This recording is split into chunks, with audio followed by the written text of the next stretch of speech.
Hello, നാളത്തേക്കുള്ള കണിയൊരുക്കലിലാണ് എല്ലാവരും. കുറേ കൊന്നപ്പൂവൊക്കെ നമുക്ക് കിട്ടിയിട്ടുണ്ട്. അമ്മയും ചേട്ടനും കൂടിയാണ് കണി ഒരുക്കുന്നത്. അമ്മ ഓരോ സാധനങ്ങൾ എടുത്തു കൊടുക്കും. പറഞ്ഞു കൊടുക്കുന്നതിനനുസരിച്ച് ചേട്ടൻ പറക്കി വെക്കുകയാണ്. എല്ലാ പ്രാവശ്യവും അമ്മയും അച്ഛനും കൂടാണ് ഇതുപോലെ എല്ലാം ചെയ്യുന്നത്. കുറേ ഫ്രൂട്ട്സുകളും വെജിറ്റബിൾസും എല്ലാം നമ്മൾ വാങ്ങിയിട്ടുണ്ട്. പൂ കുറച്ച് വാടിപ്പോയായിരുന്നു, എങ്കിലും നമുക്ക് ആവശ്യത്തിനുള്ളത് കിട്ടി.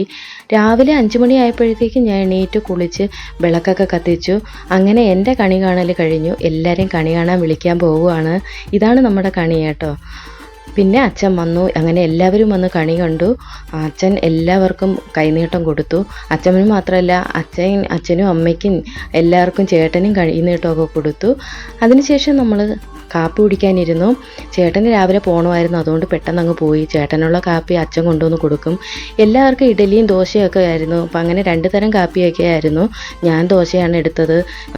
ദോശയ്ക്ക് സാമ്പാറും പൊട്ടിക്കടല വെച്ച് അരച്ച തേങ്ങ കുറച്ച് മാത്രം ചേർത്ത് അരച്ച ചമ്മന്തിയായിരുന്നു. അടിപൊളിയായിരുന്നു കാപ്പി.